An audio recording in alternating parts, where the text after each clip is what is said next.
The pain didn't start with the bruises. It started the night she learned to smile through them. Nira Valas sat at her desk on the 27th floor, fingers hovering over the keyboard, not typing, just existing, barely. The office smelled like polished mahogany and expensive quiet. Her ribs burned, not sharp, not fresh. The kind of burn that settles in, like a tenant who stopped paying rent but refuses to leave. She shifted in her chair. Wrong move. Pain tore through her left side. Fast, vicious, personal. Like it was angry she'd almost forgotten it. She bit the inside of her cheek. Don't react. Don't draw eyes. Because eyes led to questions. Questions led to explanations. And explanations had a way of getting back to Dario. She exhaled slowly. Controlled the breath. Controlled the face. Good girl. That's what he always said after. Good girl. You made me do that. Her stomach turned. She stared at the screen. Numbers. Columns. A quarterly report that didn't care about her ribs. Normal. Be normal. The elevator at the end of the hall gave a soft, polished ding. Her spine straightened before her brain caught up. Footsteps followed. Not hurried, not heavy, measured, deliberate. The kind of steps that didn't need to announce themselves because the room already knew. She didn't look up. She didn't need to. Aurelio Virelli had a presence the way thunderstorms do. You feel them before you see them. She kept her eyes on the screen. Typed something meaningless. Looked busy. He won't notice. He never notices. The footsteps slowed, stopped, right beside her desk. Hey, she felt his gaze the way you feel sunlight through glass. Warm on the surface, burning underneath. Your hands are shaking. Not a question, not concern. An observation. Flat, precise. Like he was reading a document, not talking to a person. She forced a smile. Small. Practiced. Just tired. Silence. That specific silence. The kind that doesn't believe you. She heard a chair move. Closer. Too close. Look at me, Naira. Her stomach pulled tight. She looked up. Big mistake. Because Aurelio wasn't just looking back. He was searching. Moving through her face like he was flipping pages. Looking for the line where the lie started. His eyes dropped. Briefly, almost casually. To her left side. Where she'd shifted wrong. Where the pain had spiked. Where she'd almost reacted. He caught it. Of course he caught it. Stand up. Her pulse spiked hard. I'm fine.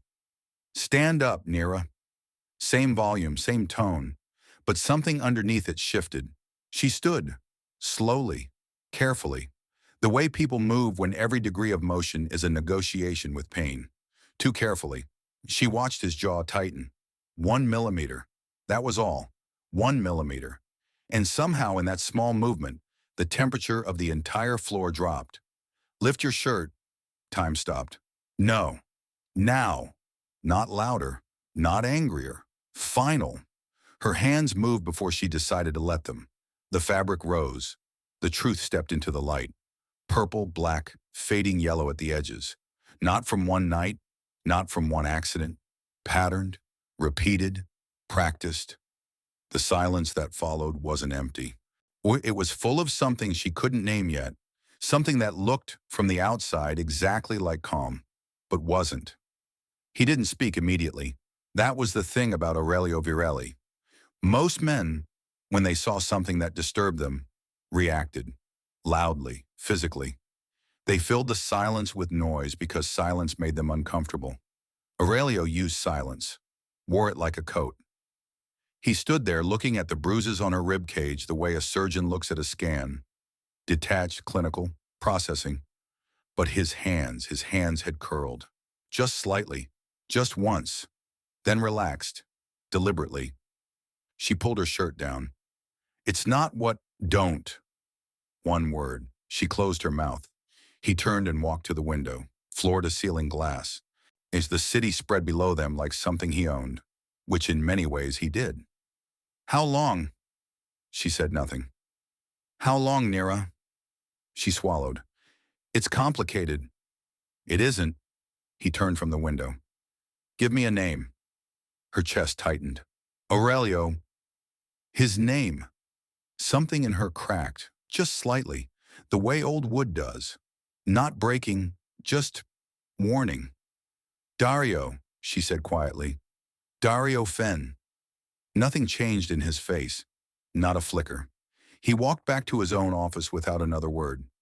She stood there, shirt straightened, ribs burning, heart doing something irregular and confusing. 30 seconds passed. She heard him on the phone. Not the words, just the tone. Low, controlled, final. The tone he used when something was already decided and the conversation was just a formality. She sat back down, stared at the quarterly report, typed nothing. Her mind kept snagging on one thing. He hadn't asked why she stayed. He hadn't said you should leave him. He hadn't offered advice or sympathy or the soft, useless comfort people give when they want to feel helpful without being useful. He had asked for a name and made a call. That was it. She didn't know what that meant. She told herself she didn't want to know, but her hands had stopped shaking. For the first time in 4 months, her hands were completely still. She noticed that, tried not to think about why. The afternoon passed in a strange, pressurized quiet, like the moment after lightning, before you know if the thunder will be distant or on top of you. Aurelio emerged once, signed 3 documents she placed in front of him. He didn't look at her, didn't speak, left again. Normal. Too normal. Like nothing had happened, like everything had. At 6:47 p.m., she packed her bag, stood by the elevator, pressed the button. He appeared in his doorway, didn't move toward her, just watched her. Go home, Naira, she nodded. The elevator opened. She stepped in.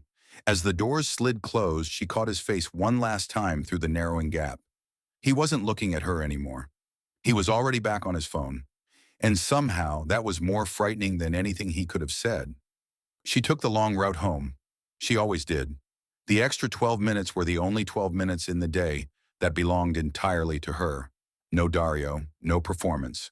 On a just Naira in the city and the particular freedom of being a face in a crowd. She bought a bottle of water from a corner vendor named Oba. Older man, bad knee, always gave her extra change even when she told him not to. You look thin, he said tonight. I'm always thin, Oba. You look more thin, she smiled, moved on. The apartment building came into view at 7:23 p.m. 6 floors, sand-colored walls, a broken light above the main entrance that management had been about to fix for 3 months. She stood outside for a moment. Habit, listening. If music was playing from the 3rd floor, their floor, she had maybe 4 minutes to read the mood before the door opened. If it was quiet, she had less. Quiet tonight. Her stomach dropped slightly. She went in. Stairs, not the elevator. The elevator made noise. As she reached the door, key in the lock, slow turn, slow open. Dario was on the couch, phone in hand, game on the television, half-eaten food on the table. He glanced up. You're late. Traffic. You took the long way. Not a question. She set her bag down carefully. I stopped for water. He looked at her for a moment. That particular look, the one that felt like fingers pressing on a bruise, then looked back at the television. There's no food left. That's fine. I said there's no food left, Naira. She understood. I'll order something. I'm not hungry anymore. She stood very still. Knew what this was. This was the gathering. The slow, deliberate collection of small grievances that would by midnight become something else entirely. She'd learned to recognize it the way farmers read weather. I'll clean up then, she said. Quiet, careful. A voice engineered for de-escalation. She moved to the kitchen, started clearing. He didn't speak again, just watched the television. The game ended. Another started. She finished the kitchen, went to the bathroom, locked the door. The only lock in the apartment she was allowed to use without it becoming a problem. She sat on the edge of the tub, pulled up her shirt, looked at herself in the mirror across the room. The bruises Aurelio had seen today, purple, black, yellow. She touched the edge of one, winced. Then her phone buzzed, unknown number. She stared at it, didn't open it, opened it. He won't hurt you again. 5 words, she read them 3 times. Her mouth went dry. She looked at the door, then back at the phone.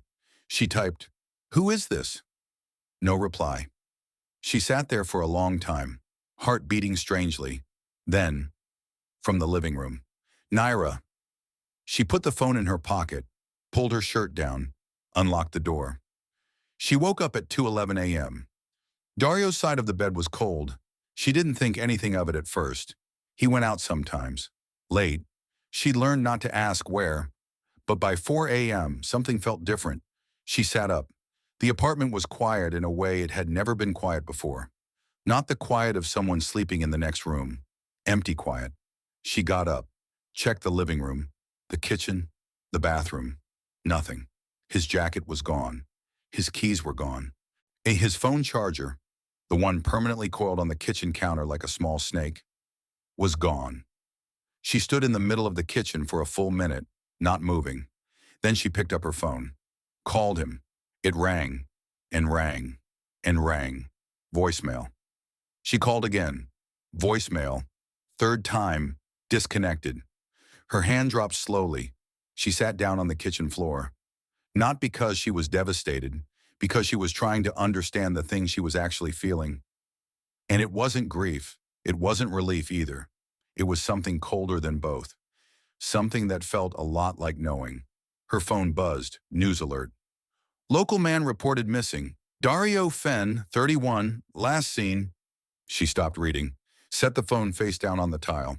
I sat in the kitchen until the light outside went from black to blue to pale gray. Then she showered, put on her best blouse, the one that covered everything, and went to work. Aurelio was already there when she arrived. He looked up from his desk, looked back down. Morning. Morning, she said. She sat at her desk, opened the quarterly report, stared at numbers she didn't see. 20 minutes passed. He walked out to pour coffee, paused at her desk on the way back, set a cup in front of her without being asked. Black, 1 sugar, her order, that he had never been told. She looked at the cup, then at him. His face told her nothing. He walked back to his office. She wrapped both hands around the warm cup and asked herself very quietly, in the question she already suspected the answer to, how did he know Dario's full name? She had only said Dario. Yesterday, she had only said Dario. 3 days passed. Dario didn't come back. No calls, no messages, no trace. It was like pressing delete on a file. Clean, complete, final. She kept waiting for the fear to arrive. The grief, some version of emotional consequence. It didn't come. What came instead was stranger. A slow, spreading quiet inside her chest. Like a room that had been full of noise for so long that the silence itself felt like a sound. She slept through the night for the first time in 8 months. She noticed that, tried not to feel guilty about noticing. On the 4th day, Aurelio appeared in her doorway at 5:30 p.m. Pack what you need tonight. She looked up slowly. Excuse me? You're not going back to that apartment. She set her pen down. You can't just... I already canceled the lease. Her mouth opened, closed. You what? You have until 9 a.m. tomorrow to collect your things. Someone will be there to help you. She stood up. Aurelio, you don't have the right... You have a cracked rib. Flat, factual. Possibly 2. The way you've been moving for the last 3 weeks. You haven't seen a doctor because he monitored your phone. You've been buying pain medication in cash from a pharmacy 6 blocks from work, so there's no record. The blood drained from her face. Kate, you're coming to stay at my place until you decide what's next. Your place? It's temporary. I barely know you. You know me better than you think. Something about the way he said it made her go still. She studied his face, that unreadable, composed, infuriating face. Why? She asked. The words sat between them. Simple, direct, loaded. He held her gaze for exactly 3 seconds. Then, because no one else will. He turned and walked back to his office. She stood there, hands slightly raised like she'd been mid-argument with someone who'd already left the building. That night she packed 2 bags. The next morning, a man she didn't recognize, large, quiet, polite, helped her carry them out of the apartment she had spent 8 months being afraid in. She didn't look back. She told herself that meant nothing. She was wrong. His penthouse was on the 41st floor, floor-to-ceiling windows, city below, sky above, everything clean, deliberate, expensive in the way that didn't need to announce itself. Her room had a lock. He showed her that first. Before the kitchen, before the guest closet, before anything else. He opened the bedroom door, pointed to the lock and said, "That key is yours. I don't have a copy." She didn't know what to do with that, so she said nothing. The first week, she barely left the room. She worked remotely, ate what was left in the kitchen when she was sure he wasn't in it, slept more than she had in years. The second week, she started emerging. He was always there, working, reading, on calls, but he never crowded her. It never asked questions she hadn't opened a door for. Never made her feel watched, except she always felt watched. Not in the way she'd felt it with Dario. With Dario, being watched meant danger. With Aurelio, it meant something she didn't have clean language for yet. More like attended to. By the third week, they were eating dinner at the same table without it being strange. He cooked, which surprised her. Not elaborately, simple things. Precise things. A man who understood that a meal didn't need to be impressive. Just correct. "You don't have to cook for me," she told him. "I'm cooking for myself," he said. "You happen to be here." She almost smiled. Didn't let herself.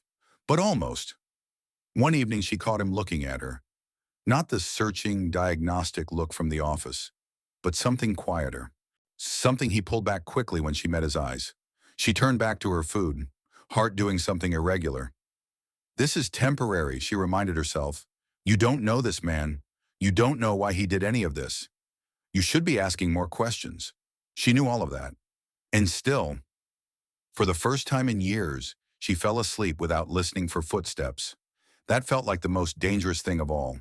It happened on a Tuesday, the most ordinary of days to have your reality taken apart. She was using his home office. He'd offered it when her laptop signal was poor. Working through contracts, coffee at her elbow, rain against the glass. He was out. Quiet apartment, good light. She was almost peaceful. Then his second monitor lit up. A notification. She wasn't trying to read it. She just did.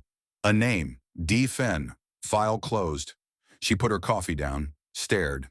D. Fenn, Dario Fenn, file closed. Her pulse moved up a register. She wasn't someone who snooped, wasn't someone who crossed lines.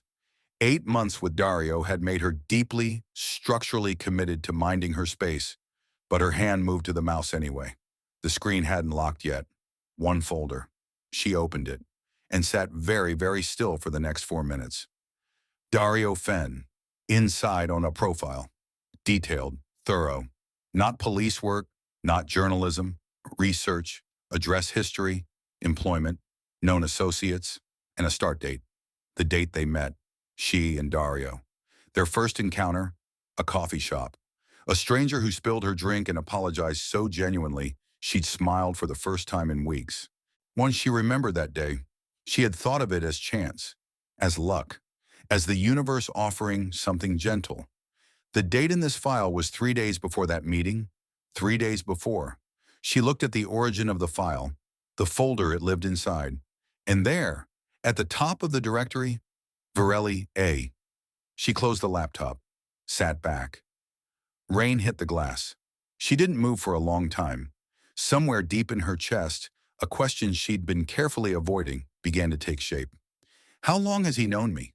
She waited for him, didn't pace, didn't spiral, just sat in the living room, in the chair across from the door, and waited the way you wait when you've already decided the conversation is happening regardless of what the other person wants. He came in at 7:14 p.m., saw her immediately. Arrayed the room in half a second, because that's what he did. That was the thing he did, and set his keys down slowly. "You went through my files." Not accusatory, just noting. "Your screen was open," she said. "I saw the name." He loosened his tie, sat down across from her. The city glittered behind him through the glass. "Ask me," he said. "Who was Dario Fenn to you?" "An employee." The word landed like something physical. "Before he met me," she said carefully, "or after?" "Before." Her jaw tightened. "Doing what?" Pause. What I needed him to do. She absorbed that. Which was. He looked at her directly. Get close to you. The air left the room. She didn't speak. He didn't fill the silence. Why? She asked finally. Why? Because I needed to understand who you were before you knew who I was. So you had a man, a violent man, planted in my life. He wasn't supposed to be violent, but he was. Aurelio's expression shifted, just slightly. The only sign she'd ever seen that something moved underneath the composure. Yeah, he said. He was. And you knew. I found out. And you waited. I moved the moment I confirmed it. She stood up, crossed the room, stopped 2 feet from him, and looked him directly in the eyes. You had months to intervene. I had weeks to confirm. 8 months, Aurelio. Silence, then, quietly. I know. It wasn't defensive, wasn't an excuse, just acknowledgement, clean and heavy, and somehow that was worse than if he'd argued. Why me? She asked. Why any of this? He held her gaze. For once, no composure, just honesty in the form of complete stillness. Because, he said, I wanted to know if you were someone worth protecting. She stared at him. And, she asked, you're here, he said simply. She didn't speak for a long time, stood in the middle of his living room, city lights below, rain still falling, the apartment perfectly quiet except for the sound of her own breathing, which was doing something uneven. Say it clearly, she said finally. All of it. He stood, walked to the window, hands in his pockets. 3 years ago, I started looking for someone to trust inside my organization. Not muscle, not management. Someone in proximity to everything, who was clean, capable, and unconnected to anyone who might have leverage over them. He paused. You fit every qualification? She almost laughed. I was a junior accountant. You were precise, loyal. You noticed things other people missed and never said more than was necessary. A beat. Those are rare qualities. So you had me watched. I had you assessed. And Dario was part of the assessment. He turned from the window. Dario was supposed to be a controlled variable. Someone close enough to observe your responses under pressure, relationship stress, financial tension, loyalty tests. Her voice came out quiet. I was being tested. Yes. For years. Yes.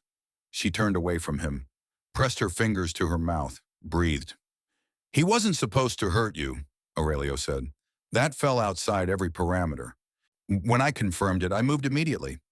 You moved immediately, she repeated. Hollow, careful. He cracked 2 of my ribs, Aurelio. I know. He did that for 8 months. I know. And you're standing there telling me it was a parameter problem. His jaw tightened. No, he said. I'm telling you it was a failure. Mine. Completely. She turned back around. So the rescue, the apartment, all of this, she gestured at the room around her.